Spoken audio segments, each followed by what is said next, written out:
something happened in the last 40 to 50 years that we have lost that information about how to increase your finances.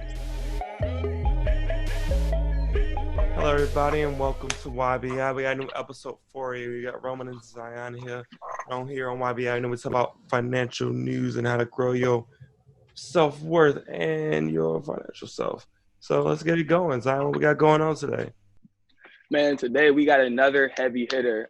We got David Hulbert in the building, realtor extraordinaire, good friend of mine. We've known each other for the longest time. We ain't gonna show no age out here, but it's good to have you, my guy. How you feeling this morning? Man, I'm feeling great, man. Thank you guys for inviting me to this, man. This is an amazing platform you guys have, man. Hey, we appreciate it. We definitely appreciate you coming on because we know that you're a busy man. This dude has like $10 million in sales, something. All the plaques on your wall, man. You know, we're really honored to have you out to really talk about what's going on in the real estate market.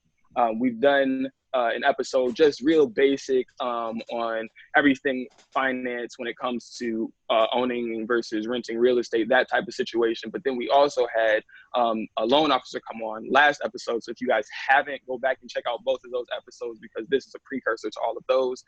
So we're not going to hit all of the minute little details, but we do want to get the perspective of a realtor and what it looks like to do buying real estate and stuff, especially in the current market. So that's what you're on here for, to be the expert for all of our people, because, that's what you do. So let's just hop right in, man. So tell us a little bit about yourself and how long you've been a realtor. Oh, well, I've been in this business 10 years now. It was a real interesting way how I got into it. I didn't know much about real estate prior to. I used to be in the beauty industry professionally.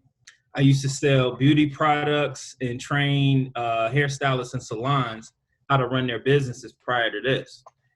And around 2007, 2008, we had the crash, and it affected my pockets immediately. A lot of people lost their jobs and stuff, and my pockets was getting thin, man. I was a single dad trying to, take care of a son and keep a roof over our heads. And my best friend's wife was in real estate, and she was like, Dave, everybody in Chicago, you'd be good as a realtor. And I'm like, I don't know much about real estate, but I'm like, all right, whatever. And without confirming that I wanted to get into the business, she signed me up for a class. And I took the online class and got my license, and it's been on ever since, man. I just been rolling, Yes, sir. Yes, sir. We hear that. That's pretty much what we do here. Is we were like, that's what Roman said. He brought us the idea of let's do a podcast, and it was like, all right. And then but that's how the great things get started in life. That people they present you with an opportunity and you just jump on them. So that's what's up, man. That is what's up. So you've been doing this a good long while and been successful at it thus far, because obviously you still in it. So something must be working. So I feel like one of the big questions is, what is one of the big differences in owning versus renting, especially in this market? Like, how is that really affecting what it is that you do? Well, for one, it's a lot cheaper to own. In the Chicagoland market, I see the prices of rents ranging anywhere between, $1,000 all the way up to $7,000 a month, depending on how big and how ballerish you want to live. But like I have a client right now, we're shopping for a rental property that's around $6,000. And I sat him down and I said, well, you can own this property for like $4,000 a month, and on top of that, you have interest and property taxes that are tax deductible. So it's a lot cheaper to actually own than to rent. So it's affected the market, tremendously. Interest rates are dirt cheap. So to borrow money it doesn't cost you anything now, So the market is on fire. With these rates being so cheap, man, I'm seeing multiple offers on so many different properties. It's bananas right now, man. So I don't know how long it's going to maintain that way, but the market is crazy right now. So is everyone like right now at this point kind of like scrambling just to, or I guess just get whatever deal they can find out there on the market? Like, okay, like interest rates are so low, let's just try to get whatever we can or buy whatever property we can right now. Absolutely. Absolutely. I'll give you an example. Like, I'm working with a lot of buyers right now, and almost every house that we're putting an offer on, we're competing with 3 or 4 people. Houses are selling for 20 to 30,000 over list price right now. So it's crazy. I mean, the rates are just dirt cheap. You can buy a $200,000 house in Chicagoland for $1,300, $1,400, $1,500 a month. It's unheard of. You know, just 3-4 years ago, a $200,000 house was $1,700-$1,800 a month. So I mean, you're saving $400 to $600 a month right now just by buying with these rates so low. That $400 to $600 is tremendous. That's $7,000 a year almost. You know, that you can put into your savings or put into paying off other bills and stuff. So I mean, that's a huge difference, especially, you know, right now when, you know, our community itself, we don't have a lot of money. You know, the Black community, we don't have a huge net worth. So that extra, you know, $4,000 to $7,000 a year is a tremendous difference. Absolutely. So would you, in addition to just buying can be cheaper than renting, are there any other misconceptions from what you see in this whole process that you think that people need to know about? I think in our community, I find a lot of people are scared of the responsibility of owning a property. You know, when you're renting, something breaks, you call your landlord, and you're subject to your landlord if they're going to fix it or not. But, you know, if you got a good landlord, they'll come out and pay for it. And I think the problem is, like, I'll give you a good example. You can buy a condo right now from like $75,000. That same condo that's owned by the landlord, he's renting that condo for $1,300 a month. You can own that condo for like $500 a month. And so people are not seeing the difference. You can save $800 a month by owning that. So whatever breaks, you got more than enough money to fix that. You know what I'm saying? So, and I think that's one of the biggest misconceptions in our community is that we're trained to just continue to rent and not own the land that we're living on. And it's killing our net worth. It's really, matter of fact, there was a study that just came out that Black home ownership is lower than it was in the 50s. Like, we've gone backwards. It's crazy.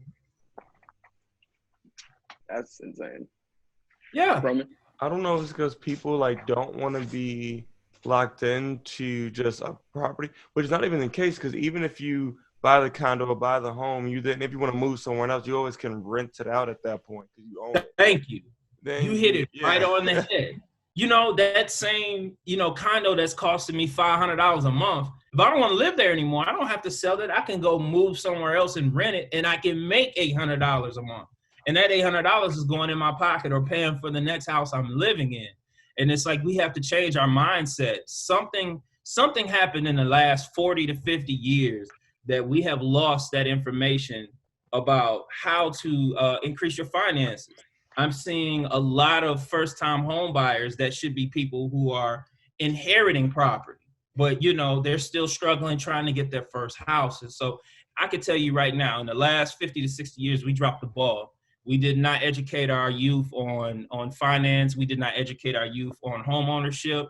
And you're seeing people go to college taking out $100,000 loans just to go to school because they didn't own a home that they could have tapped the equity to pay for that college. You know what I'm saying? And so now you got people with student loans killing them right now while they're trying to pay their bills. They're still renting, throwing away money. We're in bad shape, man. And I'm trying my best to turn that around. Absolutely. I mean, I can attest to that with your kids. You know, you do your thing. So in addition to that, you've been a landlord. So were there some issues that you've had as a landlord that you feel like were you ever questioning, oh man, this was a bad idea and this is something that I should educate people on? Or has it just been like, you know, it's been okay pretty much? I've never regretted becoming a landlord. Not one time. Let me tell you. So I make sure I had a process put together. Anybody that wanted to rent from me, I had to check credit. I had to check criminal background. I had to check eviction. I'd get 20 people apply for a property, and out of that 20, 3 to 5 were good prospects. I never had to evict anyone because I did my due diligence. I think what happens is a lot of times people don't have measures put in place to screen tenants, and they just end up with bad tenants. And then now they're preaching to everyone, oh man, becoming a landlord is hard.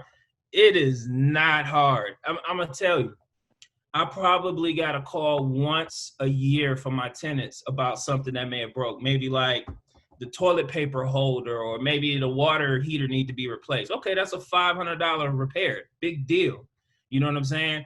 On the first of every month, I'd wake up, I'd check my bank account. That money was in there on the first. I didn't even have to worry about, I didn't have to go knock on the door to get a check, nothing. I mean, everything is completely automated.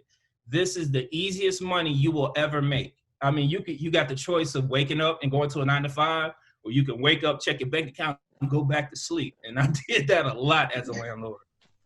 Yes, sir. Yes, sir. So can you walk us through pretty much the steps, or like kind of like the initial, or even the whole run through when someone like hits you up and say, hey, like I want to go buy a house, like kind of what that process goes through for you, like showing them like the house, to even before that with the pre-approval process, which we already talked about, but how much that kind of sets them up with that. Great question. I actually have simplified that process because I get a lot of people who have had either bad experiences, or they heard from somebody else to say, you know what, I heard this was a long and complicated process to purchase a house.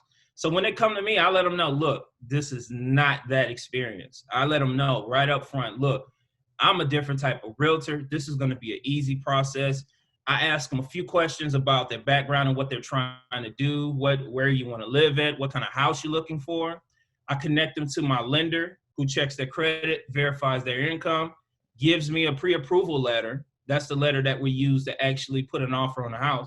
We usually go find a house in the next 2 to 3 days. And then actually, once we get a contract on that house, they're moving in their house within 30 days. It's never that difficult.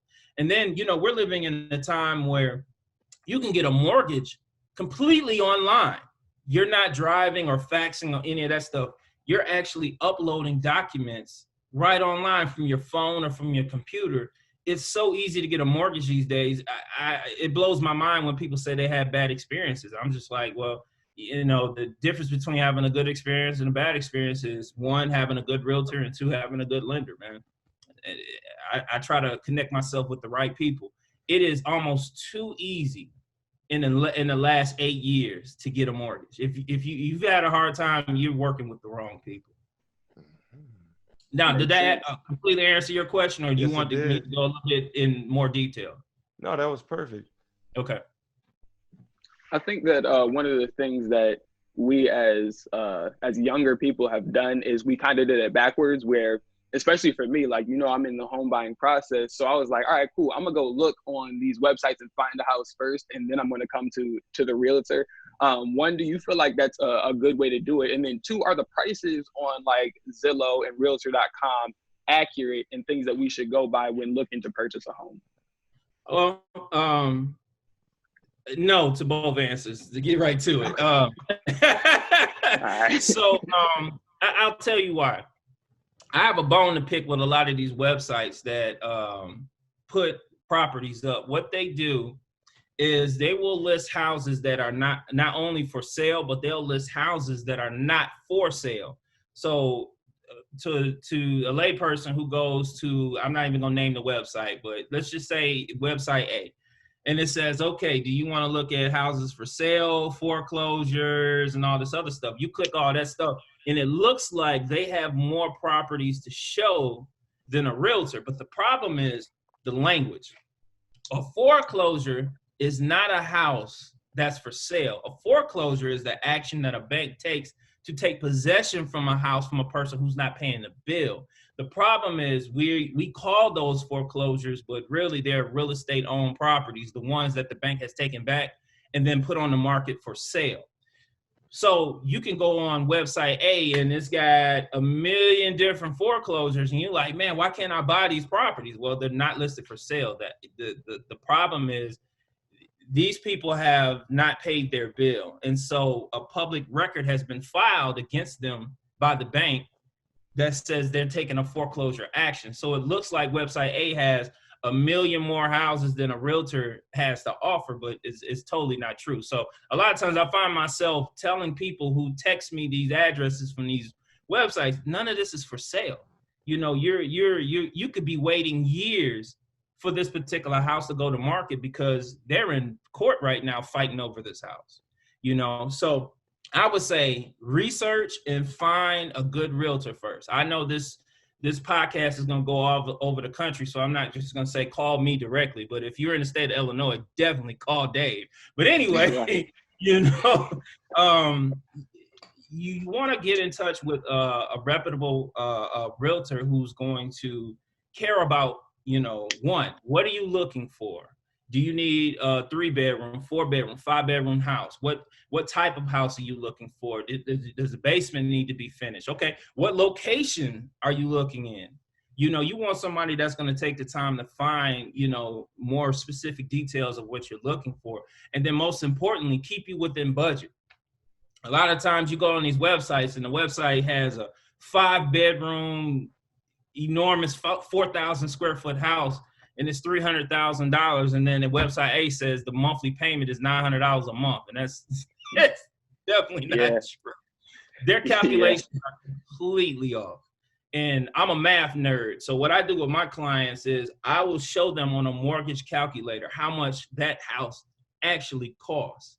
That $300,000 house is more likely, you know, $2,200 a month or more, because you have to include the mortgage, the interest, the property taxes, home insurance, private mortgage insurance if you're not putting 20% down.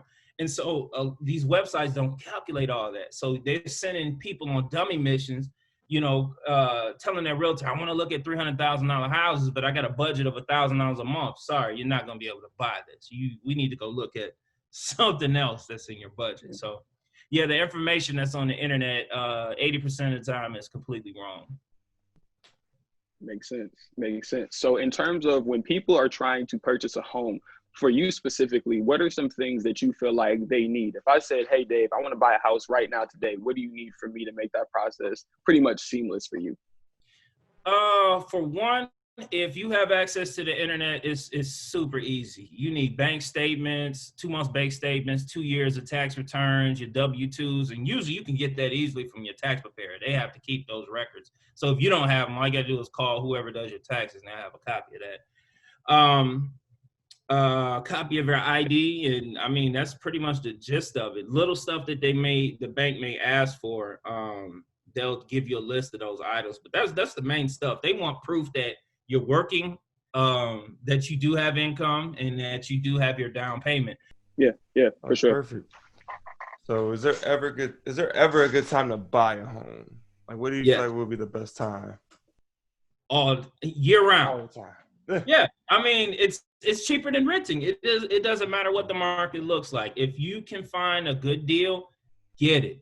Because I mean, the average person making $40,000 to $45,000 a year, they may or may not get a tax return every year. But now that you own a property and now that you get to claim tax, your interest on your tax deduction, your property tax, you may walk away with a check every year when you do your taxes. It's way cheaper. It doesn't matter what it looks like. If you can buy.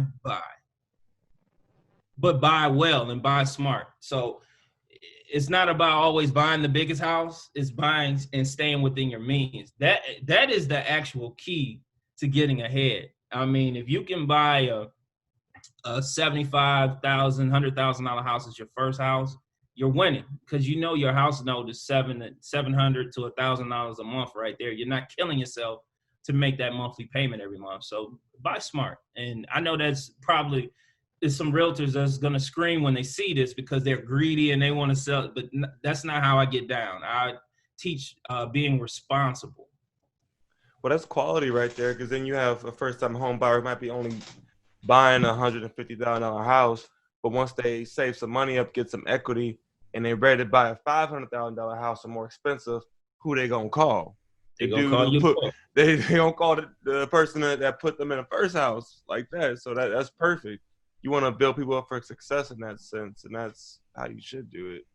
Yeah, and that's how I built my business over the years, man. People know that I'm going to treat them like family, so I'm going to give them the real. I can't tell you how many times I've sold someone $100,000 house, but then they call me 2-3 years later and say, "Hey, Dave, man, I'm ready to move up.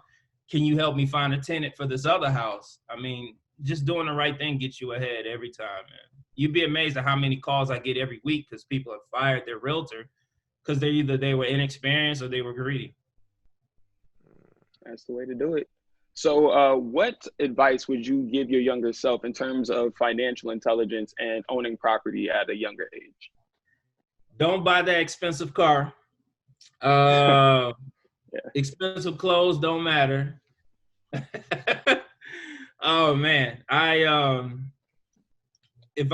would definitely tell myself not to waste any money, man. Save as much money as you can and brag about it to your closest friends to encourage each other to save cash, man, because there's nothing better than if you have something come up and you got the money to pay for it. How many times have your car broken down and now you got a $1,500 repair and you don't have the money? That sucks. And if you look at the data that's out here, the average Black family has a net worth of less than $1,000. So that means most people don't even have money for an emergency. So my younger self, oh my God, I'd say half my check, I'd live with my parents as long as I could. Look, there's no reason to cap and front for people out here, man. Save the money and protect your credit. And if you got a parent with really good credit, have them add you as a authorized user on one of their credit cards to establish some credit early on. I mean, my kids have amazing credit because I put them on my credit cards early. You know what I'm saying? Nice. So how has COVID-19 impact the housing market? I know we already touched on it a little bit, but overall, like, how has it impacted? Yeah, from your perspective. You know what, man? The market is still on fire. It's the weirdest thing. So to have something so tragic happen to our country, you would think, oh, it's the end. Like, what are we going to do? And I want to say when everything shut down in March, I sat home for about a week and a half trying to figure out what I'm going to do next. Like, what's the next move? Because I just didn't know what it was going to be. I had got a text message from a buddy of mine in February that it was coming. Everything shut down the beginning of March. And I sat down for about a week and a half trying to figure out what's the next move. And then my phone started ringing. And then I got another call. And then I got another call. And then another call from people looking to buy a house. I was like, well, I'm going to wear my mask. And I'm going to go out here and sell this house. And when I come home, I was taking off all my clothes at the door, man. Like I'm running from the back door to my shower butt naked because I didn't want to get everybody sick. I didn't know what this was going to be like, man. So, and then it's been steamrolling. Like I've never, don't get me wrong. I sell a lot of houses. I do probably anywhere between, 8 to 12 million in sales a year. So I sell quite a bit, but this year it's been crazy busy. Like I'm trying to find time to sleep. That's how crazy it's been. So COVID-19 has shown us that the government is willing to do whatever it takes to keep the economy going. So they lowered all the interest rates to keep people buying stuff, to keep people being able to take out loans and credit, to keep everything going. So it kind of exposed, how weak we are in terms of healthcare and job security. But it's provided an opportunity for people to still keep some things going with these low rates, man. So I mean, it's been interesting. Yes, sir. So how would you say that you try to keep balance, especially with all that you have going on, because you do a lot of stuff. So how do you keep balance for one? And then are there any songs, podcasts, books that you would recommend for young people that are trying to either one, purchase a home, or two, just keep themselves focused and get that same kind of drive?